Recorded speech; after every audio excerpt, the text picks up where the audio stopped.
Good morning. Thank you for being here this morning. It's good that we're here.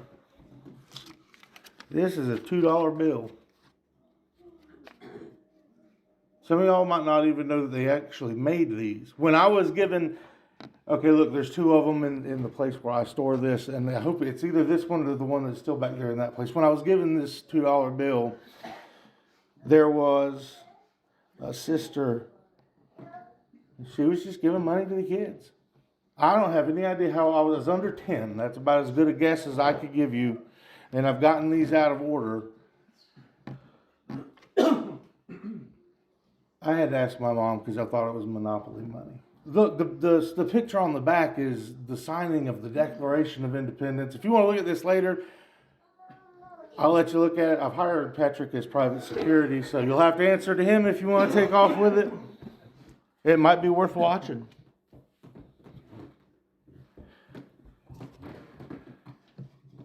When I was very young as well, my grandparents would go pick up Miss Ruby Gainey. And Miss Ruby is probably as tall as Camden is now. She's always been short. She couldn't drive at the point that she was at in her life, and I would like to go home with my grandmother who worked in the school library on Wednesdays. I didn't have much choice. She was the babysitter anyway. But I like to go with her because we would stop on the way to church and pick up Miss Gainey. Looking back, my great-grandparents picked up an old widow woman from down the road and took her to church. My grandmother and grandfather picked up, she was not a widow, but she took care of her ailing husband at the time. Would pick up Miss Gainey. My mama would go down and they would actually switch off as to whether my mama drove or if these other people drove, Richard and Lou Overby, so that we would go to church together, especially on Wednesday evenings, because gas was so expensive back then. Miss Gainey gave me this, I don't know what you'd call it, something to hang on the wall. And she said something to the effect of, is she praying or praising? And that bothered me so much. And the other thing that I will show you this later if you'd like. The other thing she would do is she'd call me her little preacher man. That's how long ago this was. Miss Gainey's gone on to be with the Lord. As far as I know, I don't know much about Miss Emery. She was old whenever she gave us the $2 bills. And again, she was just giving us $2.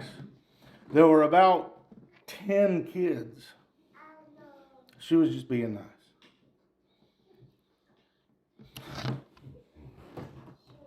Not that it has to be all women or all widows or however the composition. This is the church building where, when I was alive, when they were alive and I was old enough to know, my great-grandparents worshipped at this building. It's in Flomaton, Alabama, in the northwest corner of Florida. You go over a bridge and it spills out right about there. And the preacher at the congregation where my great-grandparents went, before Bible class, the kids would line up on the front row, and it was on this side of the pulpit. We'd all line up on the front row, and he'd come up and do a memory verse with us or something. And I mean memory on the spot. He'd read it, we'd have to say it back. You got candy. You got 2 candies if you got it right. He got us excited. He'd sing with us. I say with us. I was terrified to go up there. I didn't know any of those kids, and it's going to be in front of everybody. Not that that prepared me for anything in a church building. The last one is much different than the other 3, and her name is Miss Helen Foster. I was told when I was a child learning how to speak that we would call her Aunt Helen. Aunt Helen, her son-in-law is one of the elders at the congregation that I grew up attending now. Aunt Helen was not nice like Miss Ruby Gainey. She didn't have the same needs as or have the same means as Miss Jeanette Emery. She certainly was not a preacher, but she would if you men would leave the church in Wakulla when they stopped going so far. began to be gathered in her home. Aunt Helen was a terrific Bible class teacher. And she scared the life out of all of us. Because she'd whoop you. And then she'd send you to Mama. Guess what Mama's going to do? Going to borrow Aunt Helen's paddle and do it again. Her grandson was taken out of the building. He's a couple of years older than I am. Was taken out of the front left corner of the building and all the way back. And his mama had him up doing the one-handed dance. And he said, "No, Mama, please, Mama, I'll be good, Mama. I promise, Mama, no, Mama." All the way through the doors, all the way out the outside doors. And we still heard him learning how to behave in church, even though all them doors were shut. Aunt Helen was a very strict disciplinarian. She didn't want to deal with much nonsense. But she wanted you to know your Bible. These are 4 individuals. Some I spent more time with, some I spent less time with. These are 4 individuals who made me act right. There's a proverb that I didn't put on here. Proverbs chapter 20, verse 11. Even a child makes himself known by his acts, by whether his conduct is pure and upright. I love these people. They've influenced me. And I bring this up because I want it to influence you. Not that I'm anything special. Don't do that at all. But the people who helped raise you. The "it takes a village to raise a child" sentiment. Your Bible class teachers. Those who had answers when you had questions. Those who had shoulders when you had tears. Those who had smiles when you rejoiced. We're in Acts chapter 9 at the end of the chapter to talk about Dorcas or Tabitha. Her name means deer, as the deer pants for the water. So my soul longs after you. We sang at the beginning of this service. But it indirectly means seer. Boy, this is where I tell you, we've had these conversations. If there's 4 does underneath you, you can't move because one of them's going to get you. They are looking at everything all the time. Indirectly, it means seer. Someone who understands the importance of rules and algorithms and the safety these provide to the human world, but isn't happy with the confines of any public religion and rather stays out where the wild things are and to serve life there. I can identify with this. I know how important it is to be a part of a congregation. How important it is that we would do like David, a man after God's own heart, as we studied this morning in the Bible class. Some of the things that made David a man after God's own heart is because he says in the Psalms that when he woke up at night, he would dwell on Scripture. I like to stay up all night, and I like to dwell on Scripture. But if you wake me up before time to wake up, I don't think about dwelling on anything except my pillow.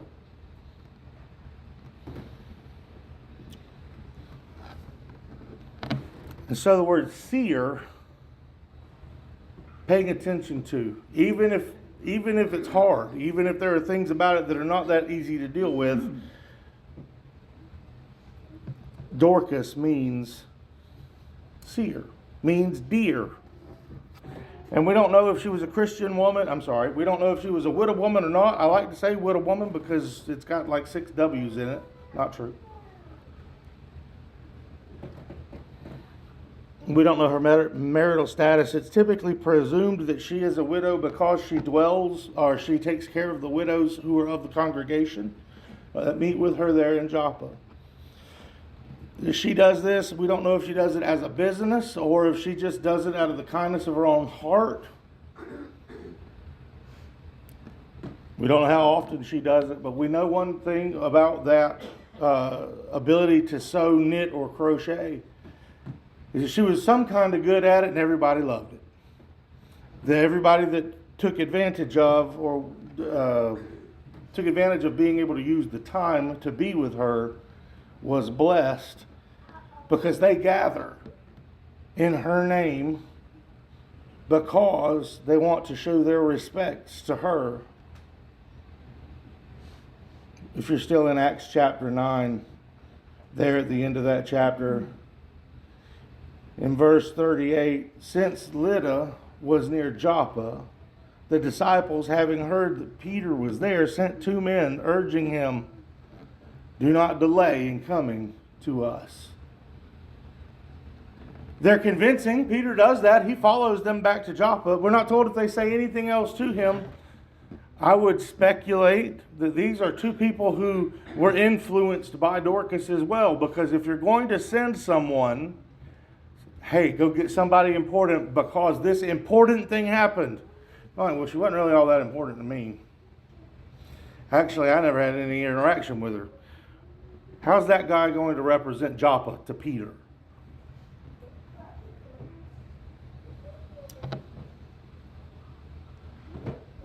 Tabitha is the Aramaic name of Dorcas. Dorcas is a Greek name. Both of them mean gazelle, deer, or seer. Here are a bunch of people who are known for their eyes. It's not Jeremy, but the one in the bottom left corner reminds me of Jeremy. I don't know if you should be afraid of that.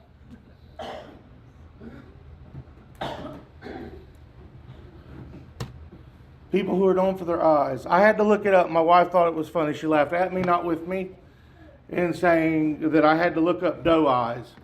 I have a very good reason for wanting to know what doe eyes are. Are they D-O-E, as in the bottom right-hand picture? Are they doe, the eyes of a deer? Or are they the perfect base for a pizza?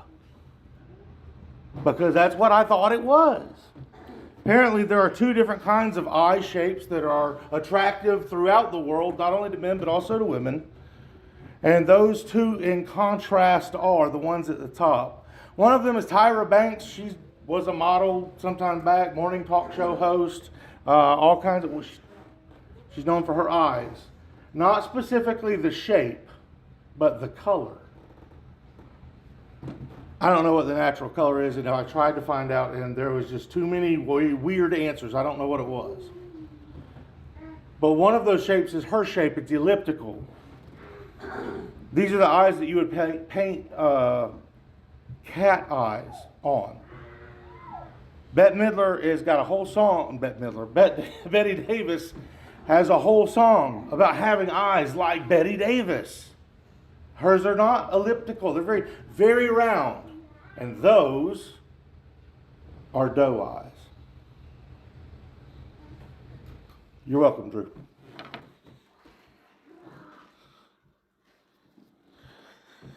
We're told that she lives in Joppa. As far as I find it very difficult to find maps that overlay, meaning what is there today and what was it called back then. This is somewhere near what we would now call Tel Aviv, Israel. But I don't know exactly if it's really what good lining up there or not. It is to the west. It's north of the Dead Sea on latitudinal line. It's a prominent city, was then, is now. And this is where she is. She's making her living either by funds or by gifts and barter with what she's been given by God and taught to her in this life. We're not told anything specific that she makes other than clothing. Clothing is extremely expensive this day and age. Most people did not have but one outfit, maybe 2. But we're told that she was full of good works and acts of charity. Charity here is taken off of the word agape. Agape is love like God shows love. Love that stands and gives so that it's better for you. And that she's considered a charitable person. She was full of good works. Now, if we dwell on those right there, and we don't look back at a Proverbs 31 individual, if we don't look at the man that is before what is told of a worthy woman, we look at what a king is supposed to act like, full of good works and charity seem like an easier bar to hit than some of those other things. Okay, how well do we do that? Are we full of good works and acts of charity? Or when people say we're full of something, it means not good works and charity? I want to show you something that I find just absolutely amazing. First, we set the stage. Everybody loves Dorcas.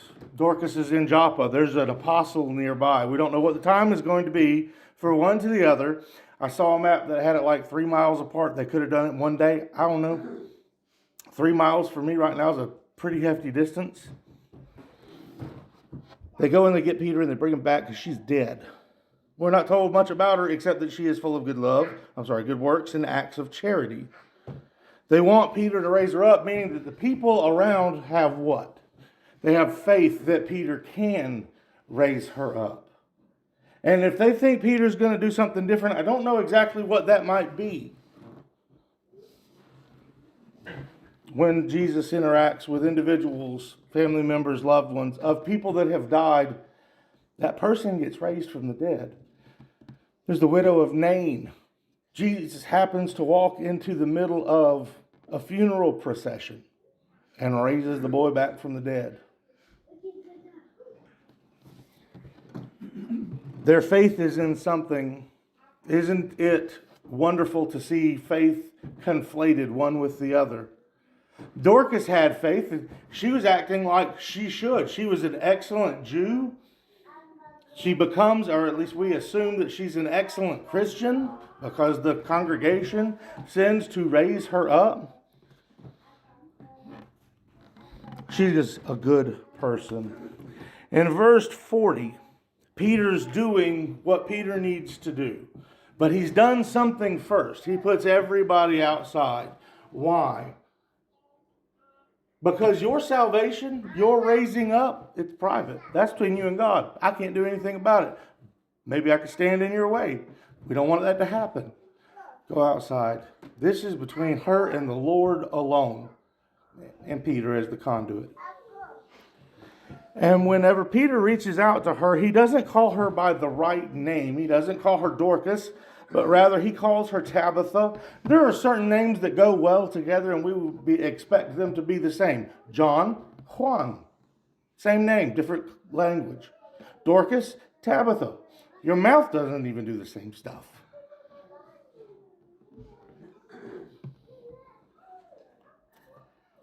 She is who she is. And when she's called to come back from the dead, it's a little bit different. We still see Dorcas doing Dorcas things, though. If you have a man of God, specifically Peter, the guy who argues with God on earth a lot, if you've got him in your home, it's a red letter day. We need to get things done. Make sure that the doilies are out. I crocheted them myself. You probably don't even crochet doilies. I'm reaching. But her first inclination when seeing what's going on is for her to sit up. Men, I don't know how she does this, because if she is sick and it says that she's sick, she sat up, and men don't do that when they're sick. True story.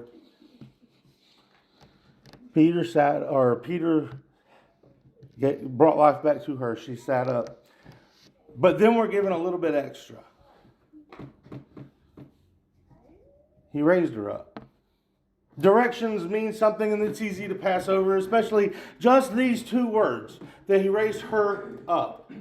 she's already being who she was. She was going to attend to something. If nothing else, she was going to put herself in a proper position to talk to a man, which for at the time, a woman to be laying in bed with a man sitting, standing, kneeling at the bed beside her, that is not done.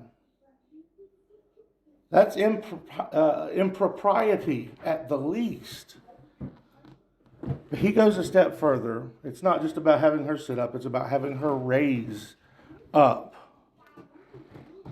Remember, I told you that Peter put everybody outside. This is between her and God. I don't think Peter has stage fright. I don't think that's what it's about at all. I think what he's doing is letting God deal with Dorcas, letting God deal with Tabitha. Whatever those conversations might have been on the other side. Perhaps the reason she died was so that she could show the power of God. I think I'd rather preach. He gave her his hand, he raised her up. So if he has raised her up, he has brought her to a new position. It might just be standing, and that might be the fullness of it. It may just end there. He helped her to stand up on her feet, and that would be more proper than her lying in bed with a man in her room. I'm going to reel it back, and then I'm going to give it to you. She grows ill and dies, and everybody loves her. They send for Peter so that he could do something about it. Already we see their faith. Whenever he comes to her, she's dead. He puts everybody out. Tabitha's going to have to work on Tabitha. Dorcas is going to have to work on Dorcas. Whatever conversation she has in her eternal disposition, I don't know. I assume it's a positive one. But it's also a private one. What happens when she goes back outside, though? Is it still, I love the breeches you made me, they fit really nice? It's never going to be, thank you for this necktie that you made for me. It's no longer going to be a conversation about doilies, about table runners. It's not going to be about how well she sews or whether she could take it up an inch or two. Her story is no longer about the good deeds that she is able to do or about her working with the saints in Joppa. Her story is now and forevermore is, because it's saved for us, her story is that she was a faithful woman who was raised by God. That God recognizes the actions that she does. Not that we're saved by the actions that we do, but because we are saved, we do the actions we do for the benefit of other people.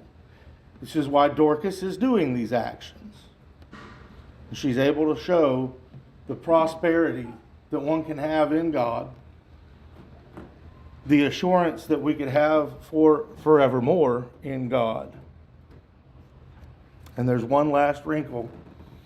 Why does he call her by the wrong name? Then the saints and the widows,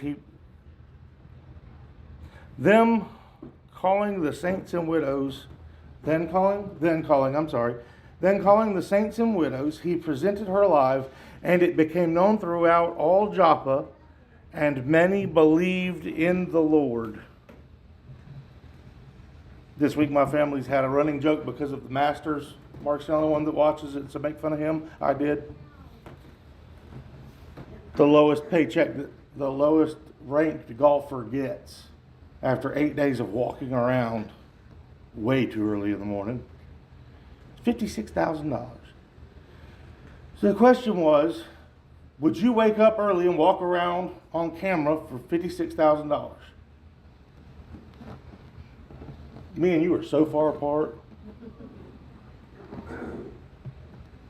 If you would die and some soul go to heaven, is it worth what you went through? We're told Samson Samson's not a good person. He's a womanizer. You don't want your daughter anywhere around him or his friends. And in his death, he is so against the enemies of God that he asks God to give him strength. And it said he collapses a building on himself and he kills thousands. And there's a little line that's added at the end of about 5 chapters of Samson. And off the top of your head, do you know what that line says? That Samson killed more people. He judged Israel.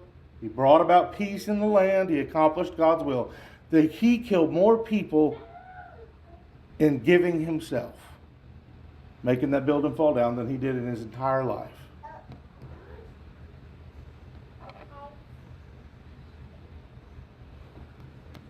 Her story is about how love overcomes the sting of sin. Will we be willing to make our lives do something similar? Are we willing to be who it is that Dorcas became? We don't know anything about a husband she might have had, children she may have had, interactions, how well she baked for the county bake sale. Whatever. One thing we know is that she is accustomed to making people see the love of God and His compassion and His giving to His people. And now her communication goes from that to, and you need to glorify God as well.